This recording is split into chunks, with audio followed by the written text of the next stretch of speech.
Ya mungkin di sini ya sebut saja kepala desa. Iya. Kalau plafonnya segitu, pemenang tender atau si penerima ini kadang-kadang biasanya mengatakan, loh ki wis dipotong mas 10% dari atas, berarti kan tinggal 50%. Iya. Nah, nanti begitu lelang dapat jedit, nanti si pemenang lelang juga dimintain lagi sebagai pelaksana sudah nggak ketemu, dipotong lagi 10% lagi. Nah, kemudian nanti sampai ke pelaksanaan dipotong lagi sama mandor. Berarti habis lah. Habis mas. Makanya kalau angka 60% terrealisasi 40% itu sudah sangat bagus. Luar biasa ya. Nah, bagaimana sih pelaksana kerja ini kontraktor bisa merealisasikan pekerjaan sesuai spek kerja? Saya katakan bullshit. Iya. Hai guys, selamat datang di Ngopras, ngobrol bareng dengan Om Pras.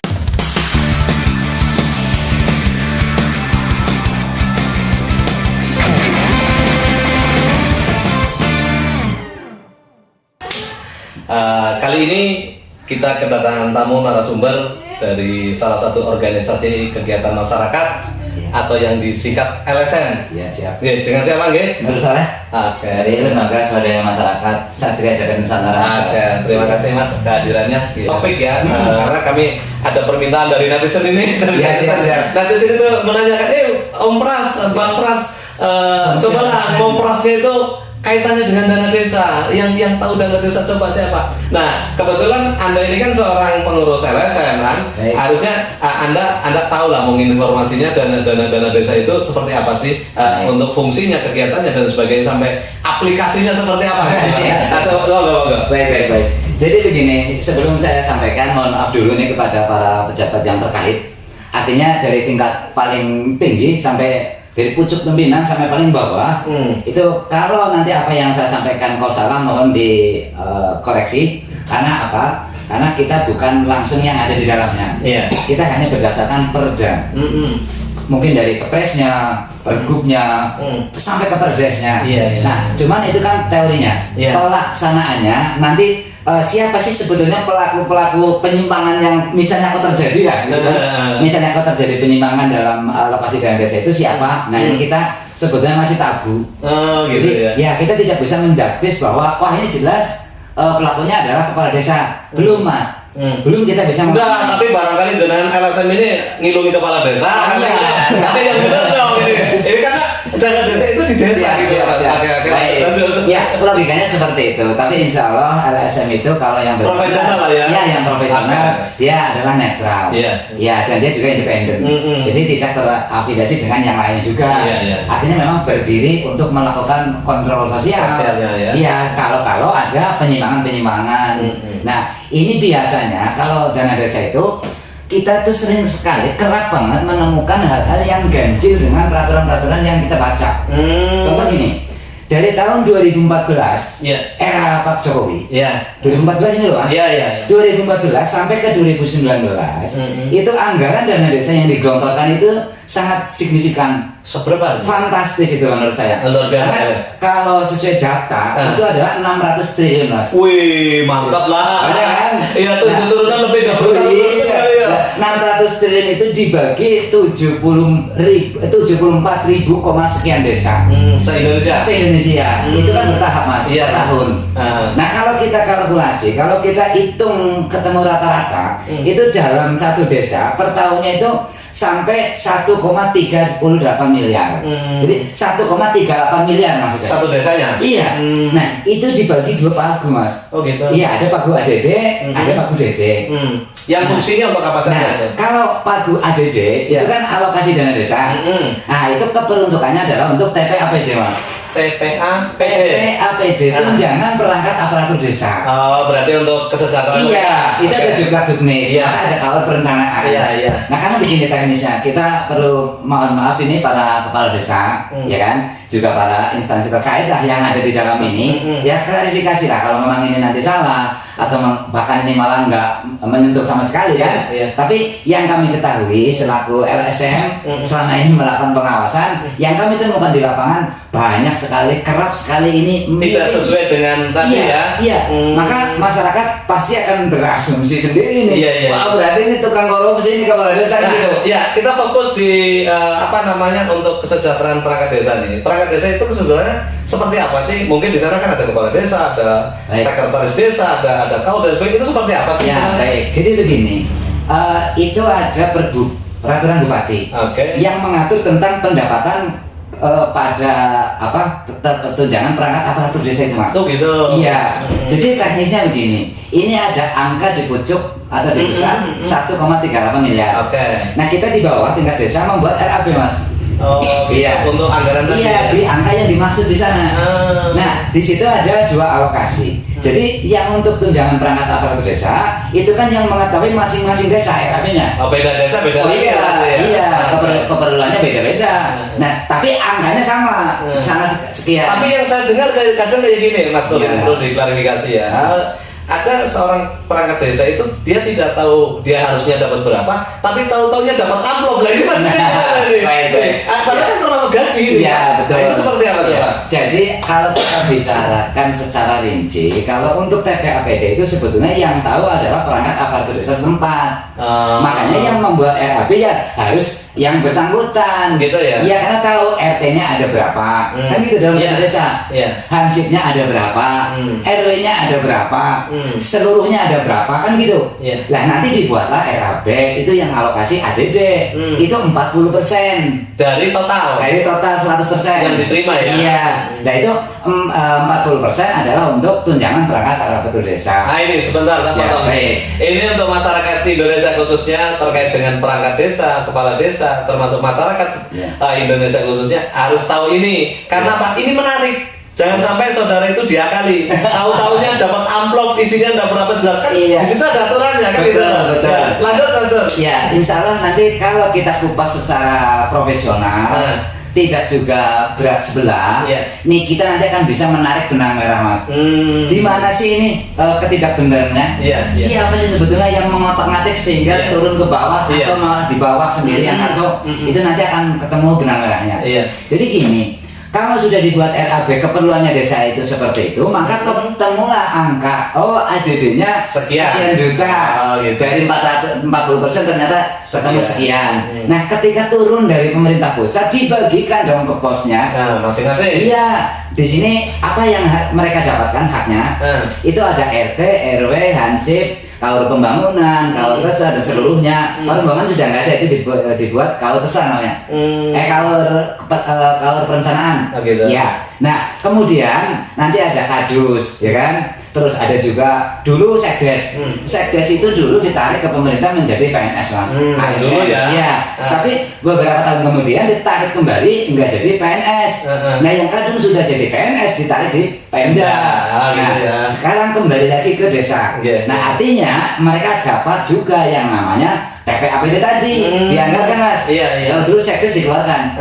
Nah, kemudian BPD juga di sini keluar. Dapat juga dia. Iya, dapat. Tapi begini, kalau itu yang dapat siapa saja sih sebenarnya di sini? Nah, itu ada BPD, ada RT, RW, Hansip, Kaur, dan Kaur, kemudian Kades. Oh gitu. Ya, rinciannya terang. Apa saja yang dia dapat? Pertama jelas itu adalah tunjangan perangkat aparatur desa, itu namanya Siltap. Oh, Siltap. Ya, Siltap itu apa itu Siltap? Siltap itu penghasilan tetap. Oh gitu. Iya. Enak benar kita. Gitu. Coba kita dapat penghasilan tetap. Nah, ini enaknya lagi bagaimana, Mas? Itu diatur oleh undang-undang. Jadi tidak asal merumuskan, enggak. Itu ada juklak juknis. Oh, berarti diatur di sana. Oh iya, diatur oleh undang-undang. Bagaimana cara merumus Siltap? Nah, Siltap itu bagi para perangkat aparatur desa itu dikali 13 bulan, Mas. Bukan 12 bulan. Bukan 13 bulan. Iya. Jadi Siltapnya itu bukan 12 bulan dalam setahun, tapi 13, Mas. Duh, hebat benar ya. Ini yang menarik obrolan kita di operasi itu di sini. Jadi kita ada hal-hal aneh yang kita tidak pernah ketemu. Betul. Nah, termasuk kalau yang saya tahu kan dari zaman saya lahir sampai hari ini, yang namanya 1 tahun itu kan hanya 12 bulan. Iya. Nah, kalau di sini ada 13 bulan, yang 1 bulan ini buat siapa? Itu dia. Itu gimana tuh? Itu juga ketetapan dari pemerintah pusat. Gitu ya. Kategori siltap untuk masing-masing perangkat aparatur desa itu dikali 13 bulan. Fix. Nah, berapa sih 1 bulannya? Tak kasih dalam kurung. Karena ini takut nanti jadi bumerang. Nanti silakan dibuka sendiri lah Bapak Ibu semua. Ada aturannya jadi. Oh iya, iya. Nah, tapi kalau bagi yang diam-diam saja menerima amplop itu gimana? Nah, ini nanti akan ketemu tuh. Ya, jadi kita kupas 2 kategori dulu ya Mas. Iya, iya. Kita lagi membicarakan tentang ADD dulu ya. Iya, iya. Alokasi dana desa dulu. Yang keperuntukannya adalah untuk tunjangan perangkat aparatur desa. Iya, iya. Nah, 1 siltap itu dikali 13 bulan. Terus kemudian ada tunjangan anak atau tunjangan anak. Anak perangkat tadi. Iya, dapat tunjangan Mas. Berapa orang yang dapat? Tergantung anaknya ada berapa. Oh, kalau anaknya 10 gimana? Nah kan sudah dianggarkan. Oh. Nah itu makanya. Nah kalau di kayak di PNS itu kan 2 kalau nggak salah Iya, iya. Oh, ini beda ya? Beda. Oh berarti kalau kita jadi perangkat anaknya harus banyak. Benar. Banyak ya. Iya. Ya, tunjangan anak itu dikali 12 bulan. Angkanya berapa? Silakan dibuka. Terus gitu. kemudian tunjangan pendapatan minim atau non bengkok. Oh gitu ya. Ada lagi? Ada. Jadi perangkat itu kan ada yang pakai bengkok, ada tanah desa itu yang digarap. Iya. Ada juga yang enggak. Jadi ada tunjangan pendapatan minim namanya Mas. Tunjangan pendapatan minim itu juga diatur undang-undang juga kali 12 bulan. Bukan 13. Bukan, yang 13 hanya silta. Gitu. Iya. Asik dong kalau semuanya 13. Terus tunjangan kinerja. Iya, tunjangan kinerja. Terus tunjangan istri atau suami. Jadi misalnya begini, yang jadi perangkat desa taruhlah suaminya. Iya. Berarti ada tunjangan istri Mas. Oh gitu. Iya. Kalau yang jadi perangkat desa istrinya? Ada tunjangan suami. Oh iya enak. Nah, kita jadi dia aja nanti cewek. Kali 12 bulan juga. Oh iya. gitu. Terus operasional. Wah, dapat juga. Ada operasional, tapi ada batasan. Jadi minimal 1 hari 8 kilo. Itu sudah bisa ngeklaim dan itu bisa ditentukan oleh RAP tadi. Oh gitu. Iya, karena udah tahu itu kan rutinitas. Iya. Nggak ganti-ganti. Berarti kalau gitu, perjalanan. kalau mama kita berangkat dari rumah 8 atau 9 kilo itu termasuk atau enggak? Dapat. Dapat ya. Dapat. Oh berarti kita nanti kalau Iya. kita orang Purbalingga rumahnya di Wonosobo biar dapat banyak. Iya, itu namanya operasional. Iya. Dan lain sebagainya. Maka ADD itu diambilkan 40% karena angkanya tinggi gitu. dari 1,38 miliar. Iya, udah banyak itu. Iya. Nah, celakanya di sini begini. Ada RT, RW, Hansip nggak tahu posnya dapatnya sekian dari mana kok ketemu angka sekian kan nggak terbuka. Nah, ini yang lagi-lagi Jadi persoalan. di ngopras ini dengan ngopras ini harus diperjelas gitu kan. Baik. Karena apa? Kami banyak masyarakat yang menanyakan termasuk RT, RW, termasuk RW. Hansip. Ini saya dapat sekian, tapi dia nggak tahu dapatnya dari mana dan itu sudah sesuai dengan aturan enggak? Contoh gini Mama, sebulan 100.000 atau 50.000. Nah, aturannya berapa sih? Nah, bakunya seperti apa sih? Iya. Nah ini yang kasihan seperti itu. Baik, siap. Jadi begini, pemerintah pusat itu kan orangnya sistemnya kan saklek.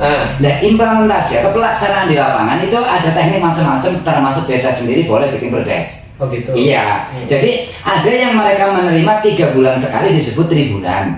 Tapi kan mengacu angka yang serupa. Sama ya. Iya. Tidak hanya boleh teknis saja. Tidak boleh dilebih atau Oh dikurangi. iya.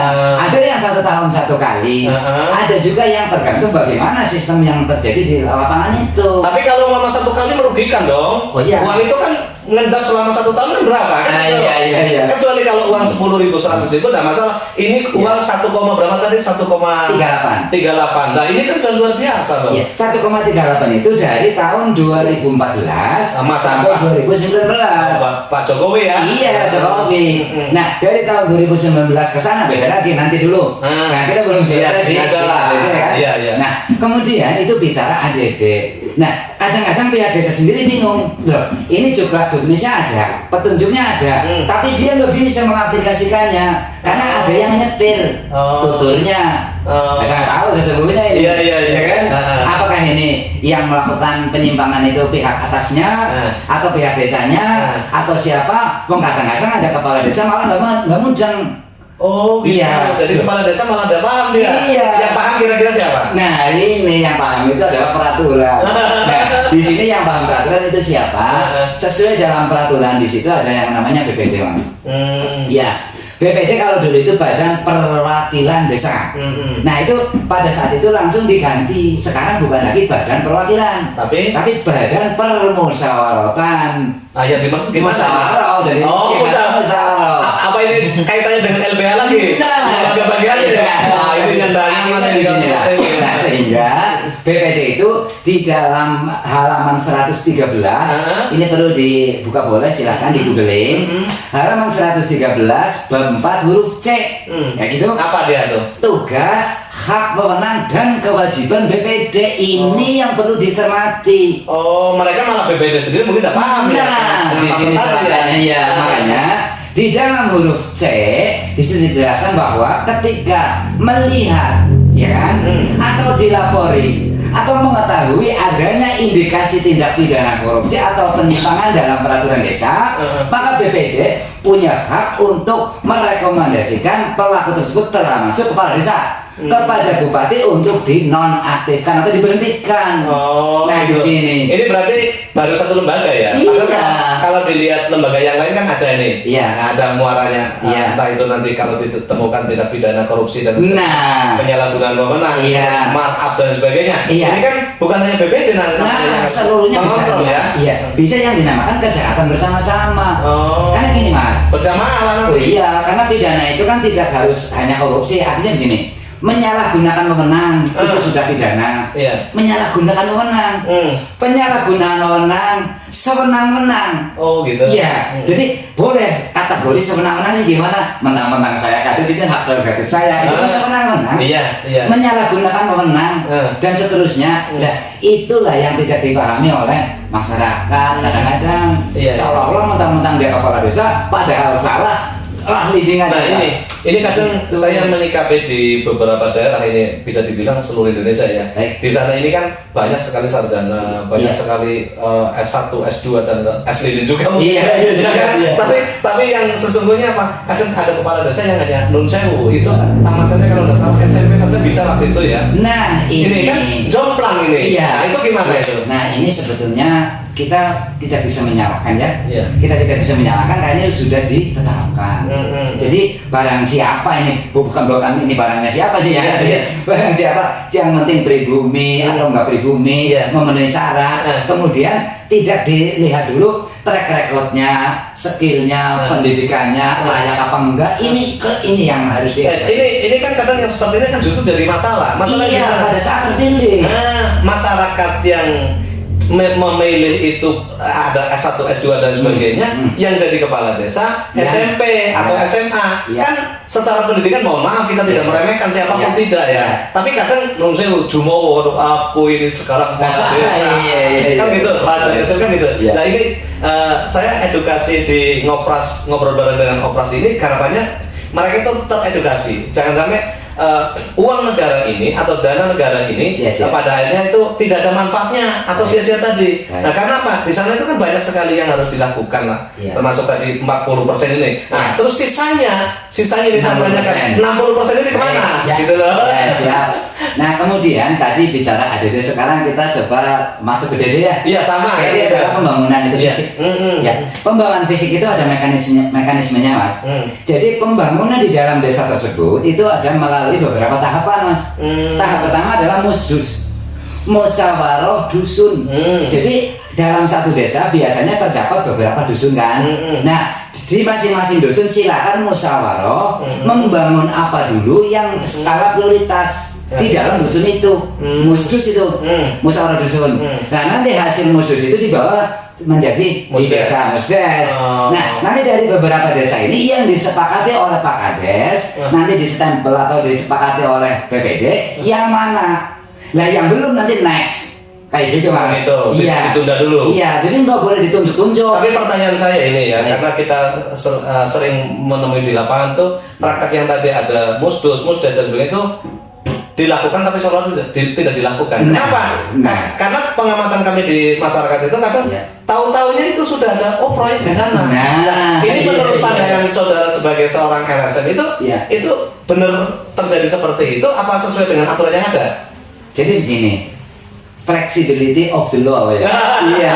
Jadi mantap nih. Iya, flexibility of the law itu artinya kelenturan. Jadi hukum itu tidak kaku sepanjang tidak nabrak konstitusi. Kan itu. Iya. Nah, tentu apa dasarnya adalah musyawarah. Sepanjang saling menyepakati antara para pihak. Gitu loh. Celakanya kan enggak. Nah, itu tadi. Iya. Iya. Jadi hak prerogatif Iya, yang dipertahankan nggak bisa, nggak ada hak prerogatif dalam konteks ini. Nah, kalau flexibility of the law iya, tapi prerogatif enggak. Nah, hanya tadi kan saya katakan tahapan pembangunan. Iya. Berarti melalui musdos. Iya. Nah, angka yang dibuat oleh kesepakatan itu kan angkanya kan terang itu 60%. Iya. Nah, berarti sekitar sebut saja lah 900 juta semisal. Iya. Nah, dusun berapa ini yang disepakati? Plafonnya berapa? Ngangkat enggak? Nah, ketika sudah klik, oke lah sekian dusun, di angka sekian kirim. Tadi ADD-nya klik, DD-nya klik, RAP kirim, cas ke sana, turunkan dananya. Iya. Nah, itu baru nanti pelaksanaannya. Setelah dana turun atau sebelum itu ada yang namanya sistem pekerjaan, Mas. Jadi kalau proyek desa ataupun proyek pemerintah itu angka proyeknya atau plafonnya itu di bawah 100 juta, itu boleh juksung. Artinya pelaksana pekerjaannya itu boleh ditunjuk langsung. Gitu. Nah, kalau biasa itu siapa yang melaksanakan seperti itu? Harusnya gini, dilihat dulu proyeknya nih. Ini kan 900 nih, bukan 100. Nah, maka aturan yang harusnya dilaksanakan adalah lelang. Harusnya. Iya. Tapi jarang saya Nah, justru itu. Ya, makanya ini kan yang baru masalah. Biasanya kan masih saudaranya si A sama saudara si B kan gitu. Penyiasatan. Nah, boleh lah jujur lah. Apa ini jujur nih? Jujur. Pertanyaan saya jujurnya gini. Boleh. Jawab tidak jujur. Selama ini yang saya tahu belum pernah melihat ada pelelangan. Mohon maaf ini ya. Baik. Mungkin sih terjadi pelelangan, tapi hanya saya yang tidak tahu. Tapi kebanyakan di desa biasanya tahu-taunya si A si B. Ini benar apa enggak? Nah, baik. Jadi gini, lelang itu kan tidak serta-merta misalnya melalui manual, ya kan? Berkumpul bersama-sama, siapa yang punya PT dan ini dan sudah pendaftar, itu mungkin bisa juga melalui online, kan gitu. Atau mungkin memang dilakukan kita nggak tahu. Tapi yang jadi persoalan kalau setiap tahun itu terus itu namanya bukan lelang. Ini yang terjadi seperti itu makanya jangan lupa ngopras dengan ompras ya kan. Di sini biar kita kupas tuntas semua persoalan terkait dengan dana desa akan terbuka lebih indah sehingga manfaatnya ada lagi. Nah, karena apa? Saya lihat itu banyak sekali masyarakat sampai hari ini dengan adanya dana desa itu mengeluh, loh kok seperti ini sampai jalan pun banyak yang rusak dan padahal uang itu ada. Nah, ini sebenarnya yang 60% itu seperti apa sih? Nah, ada penyalahgunaan wewenang tadi saya katakan, ada juga sewenang-wenang. Nah, ini siapa? Mohon maaf dipertegas ini yang sewenang-wenang dan penyalahgunaan wewenang. Pelaksana pekerjaan. Iya, itu bisa di situ ada TPK, ya kan?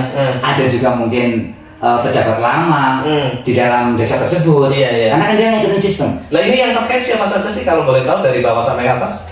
Sebetulnya kalau kita mau runut betul, di sini kan harus melibatkan inspektorat wilayah.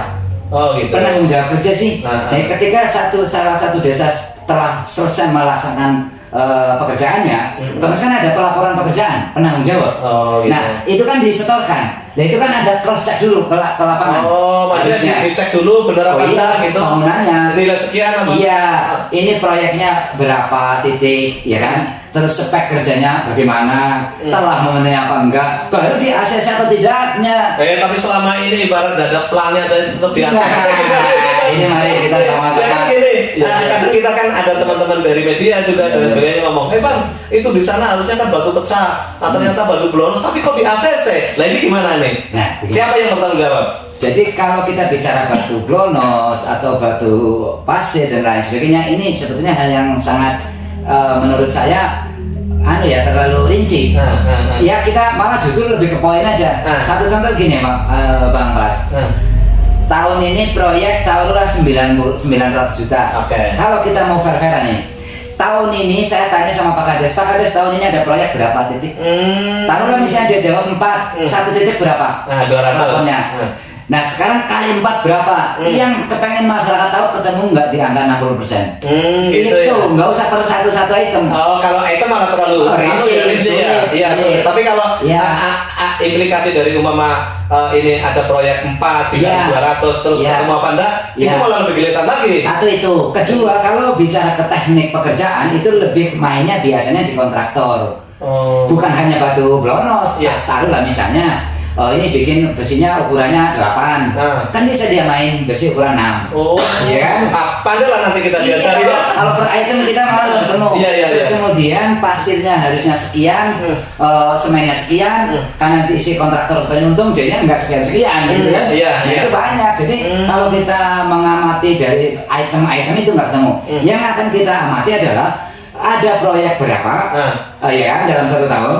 Satu proyeknya berapa, satu titiknya, kali sekian titik ketemu nggak di angka yang dimaksud. Nah kalau nggak ketemu yang lain kemana?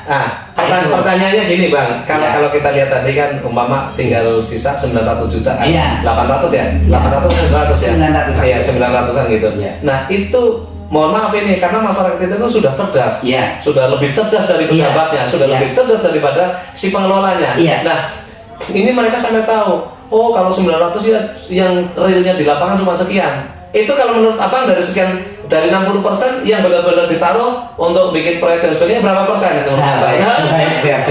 Jadi begini, inilah yang kesah keluh di kalangan paling bawah. Iya. Adalah tingkat desa. Iya. Ya mungkin di sini ya sebut saja kepala desa. Iya.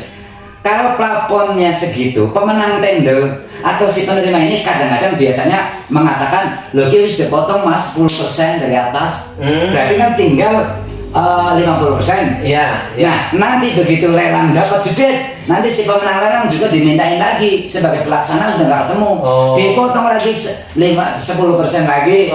Nah, kemudian nanti sampai ke pelaksanaan dipotong lagi sama mandor. Berarti habis lah. Habis mas. Makanya kalau angka 60% terrealisasi 40% itu sudah sangat bagus. Luar biasa ya. Nah, bagaimana si pelaksana kerja ini kontraktor bisa merealisasikan pekerjaan sesuai spek kerja? Saya katakan bullshit. Iya, nggak bisa lah ya. Nggak bisa. Nggak bisa. Jadi dari 60% itu kalau terlaksana 40% itu udah luar biasa Luar ya. biasa itu. Dengan potongan-potongan tadi. Iya. Nah ini kalau udah seperti ini, orang yang paling bertanggung jawab dalam hal ini siapa Ken? Nah ini budaya ini. Iya. Jadi mohon maaf ini, mohon Pak Jaksa, saya minta maaf ini, mudah-mudahan saya keliru, iya kan? Iya. Nah ini mohonlah sebagai yang siapa ini yang berwenang dalam tipikor ini. Jadi janganlah bermain. Jadi ini kan ada desus-desus, mudah-mudahan ini nggak benar itu ya. Iya. Jadi antara inspektorat, kejaksaan, kabupaten itu main. Nah sehingga korbannya adalah kepala desa. Karena gitu. kepala desa yang disorot langsung oleh masyarakat. Tapi biasanya malah kayak kemarin saya lihat itu berapa ratus kepala desa, malah kepala desa yang masuk penjara. Ya, Bukan mereka. Iya, karena sektor yang berbeda. Oh, gitu. Kemungkinan dia nggak ngikutin aturan yang sudah disepakati. Kayak gitu karena aturan yang ada ya. Oh iya, mungkin kepala desa enak temen lah. Kalau sing pada makan, kalau sing yang mending gawe. Berarti tidak menutup kemungkinan ke depan kepala desa seluruh Indonesia bisa masuk bui nih kalau seperti ini. Potensinya tinggi, Mas. Potensinya tinggi. Apa tidak dibilang gini? Oh, tali rafia tali sepatu. Iya jelas. Iya jelas. Iya sesama mau saling Iya, karena gini, nanti akan saling melempar. Loh, saya kan mengaplikasikan ini nggak bisa, Bupati. Loh situ aja yang buat kayak gini. Loh kalau saya yang jadi pimpinan, ya kamu kayak gitu. Lempar-lemparan ya. Oh iya, ini nanti akan lempar-lemparan. Iya. Dan pada akhirnya pasti akan mandul. Dan proses hukumnya tidak berjalan. Enggak, insya Allah sulit ini. Sulit. Gitu. Iya, kecuali ada yang mau dikambing hitamkan. Wis kok mlebu penjara apa tak diayani nang nyong. Tapi aja sentuh-sentuh yang lain. Nggak mungkin itu. Wah ini kalau udah seperti ini luar biasa ini. Ya ini berdasarkan temuan kami sebagai lembaga swadaya masyarakat, yang mana kami langsung terjun ke lapangan menanyakan langsung ke para pihak, kayak gitu. Seperti tim pelaksana kegiatan, inspektorat wilayah, kemudian kepala desa, kaur perencanaan. Nah ternyata mereka sendiri pada bingung. Hak saya sih kemana? Jumlah jenisnya begini, tapi realisasinya nih. Jadi saya juga mohon kepada masyarakat seluruhnya. Jadi tidak seluruhnya adalah kesalahan kepala desa. Sekalipun benar mereka sama-sama tidak melaksanakan kewajibannya. Ada sisi yang berbeda ya. Oh iya, dalam hal ini ada rangkaian-rangkaian yang mereka sudah lalui tingkat bawah itu desa. Jadi kalau seperti ini mungkin bisa disimpulkan semua yang terlibat di dalamnya harus segera bersih-bersih diri dan harus segera sesuaikan dengan alur yang ada ya, aturan yang ada ya. Karena kalau seperti itu kan sampai kapanpun Indonesia tidak bakalan maju. Kemungkinan sulit mas terjadi. Karena satu contoh saya gambarkan begini. satu desa, kepala desa misalnya ini pada saat nyalon dia mengeluarkan biaya. enggak janji ke Oh, masyarakat. janji. Nanti kalau saya jadi saya akan sejahterakan masyarakat desa ini kan gitu. Nah, karena dia sudah dituntut oleh masyarakat akan kampanyenya, maka dia akan mengaplikasikan apa yang sesuai maksud. Enggak, pertanyaannya gini Bang. Jadi ini kan kalau yang mulia presiden kan menyampaikan saya koruptor saya kejar sampai Antartika gitu. Siap. Nah ini kan koruptor hanya tingkat desa. Ya. Kita tidak perlu ke sana lah, yang di desa saja diselesaikan gitu. Tadi pertanyaannya kan mungkin enggak kan gitu. Iya, mungkin enggak gitu. Dia akan melakukan perbaikan gitu. Iya. Menurut saya jawab sulit kenapa? Nah, ketika satu kepala desa yang berniat baik untuk tidak bermain di dalam sistem, Iya. dia akan tampil beda. Oh. Nah, kalau tampil beda, desa yang lain akan teriak-teriak. Oh. Loh, sini kalau pada, masyarakat pasti masyarakat yang dibikin bagus oleh kepala desanya oke suka, tapi tetangga masyarakat sebelah nanya ke kepala desanya yang di sana, dan orang tanya kayak nah ini masalah ya. Nah supaya tidak timbul masalah maka dibikin satu pintu. Oh sama gitu. Sama siapa yang sama-sama bobrok maksudnya gitu. Itu. Tapi bisa dibangun sampai di sini paham ya, siapa pemainnya. Iya. Oke, jadi pemainnya sebetulnya bukan murni tingkat desa. Kalau kita bicara siapa pelanggarannya? Ya tadi ya ada karena tingkat desa akan sangat kesulitan ketika dia akan idealis. Iya. Karena idealisnya nggak bisa jalan. Kenapa? Sudah masuk di sistem dalam lingkaran tadi. Iya seperti itu kan. Nah ini untuk edukasi masyarakat Indonesia pada khususnya ya. Harapan kami hal-hal yang seperti ini kita suarakan sehingga apa? Masyarakat yang harus menerima manfaat daripada dana tersebut tidak terzolimi. Ini kan hak masyarakat, bukan hak lo kan gitu. Enak benar dia jadi kepala desa apa enak benar dia jadi inspektorat, bisa ngatur. Oke lah, kok bisa ngatur, tapi bosnya siapa? Bosnya masyarakat Indonesia. Itu yang harus minta pertanggungjawaban siapapun yang mengurusi itu. Kan gitu. Setuju tak? Setuju sekali. Makanya gini, maaf Bang Nurni selaku LSM ya. Ke depan ini yang seperti ini atau harapannya itu seperti apa Mas? Jadi begini, ada penindakan, ada pencegahan. Saya sebetulnya sepakat untuk lebih ke pencegahan, namun tidak efektif. Menurut saya pencegahannya itu dilaksanakan dengan penindakan. Harus bukan hanya apa namanya? Katakanlah nasihat. Iya. Kalau dimaafkan, dinasehati supaya kedepannya lebih baik, itu nggak ada efek juga. Iya. Jadi kami harus ada penindakan tadi ya, tegas terukur. Gitu. Ya tapi kalau sudah dibuat birokrasi tadi ada aturan inilah itulah itu, ini kan sama aja itu aturan menyengsarakan masyarakat rakyat Indonesia kan gitu. Karena jumlah total tadi aja udah nggak bisa anu lagi kan. Padahal ini kan kita baru bicara satu sektor, adalah ADD, kan gitu. ADD dan seterusnya. Nah, belum lagi ada yang namanya aspirasi dewan yang masuk ke masyarakat, iya kan? Terus lagi ada hal-hal lain yang sifatnya adalah proposal dari Kemensos dan seterusnya. Apakah transparansinya ini pernah dilaksanakan oleh tingkat-tingkat yang manapun? Ini nggak ada. Masyarakat nggak ngerti transparansi. Keterbukaan nggak ada. Nggak ada keterbukaan, efisiensi dan lain sebagainya nggak ada. Ya, yang terbuka hanya di ngobrol dengan Om Pras kan gitu. Jadi kita kupas tuntas dan tanpa kita harus menyinggung siapapun karena apa yang kita sampaikan itu real yang terjadi di lapangan kan seperti itu. Nah, jadi kalau seperti ini semua pihak harusnya bertanggung jawab dong. Iya, terutama tingkat pusat ini. Jadi DPR jangan hanya godok-godok aja ini. Jadi harus turun gitu. Iya, ketika godokannya telah selesai disajikan kepada para pihak tidak dilaksanakan, ditegur dong. Sebentar, bos yang jadi DPR ini di tingkat pusat ini jangan tidur, turun aja kita cross di bawah sampai desa. Jadi jangan ngurusi yang 400 triliun terus, tapi yang 1,2, tolong juga diurus karena itu uang rakyat kita. Lanjut.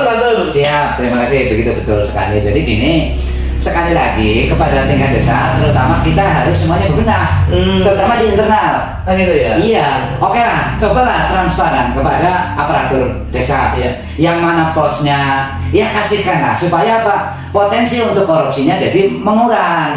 Hilang sih mungkin sudah ya, tapi minimal haknya diterima jadi mending, kan gitu. Nah itulah PR untuk para kepala desa.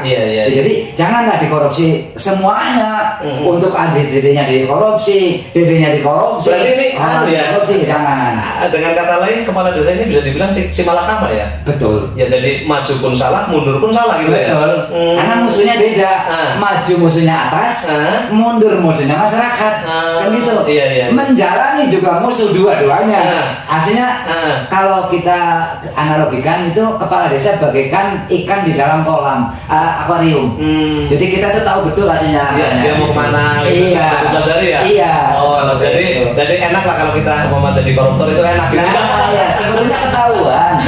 Dan masyarakat sebetulnya juga kalau bahasa hari ini hanya tidak punya daya oleh kekuasaan. Seperti itu. Nah ini PR-nya ini untuk para penegak hukum terutama ini. Iya. Ya janganlah menjadi penegak hukum malah menjadi pelaku. Kan gitu.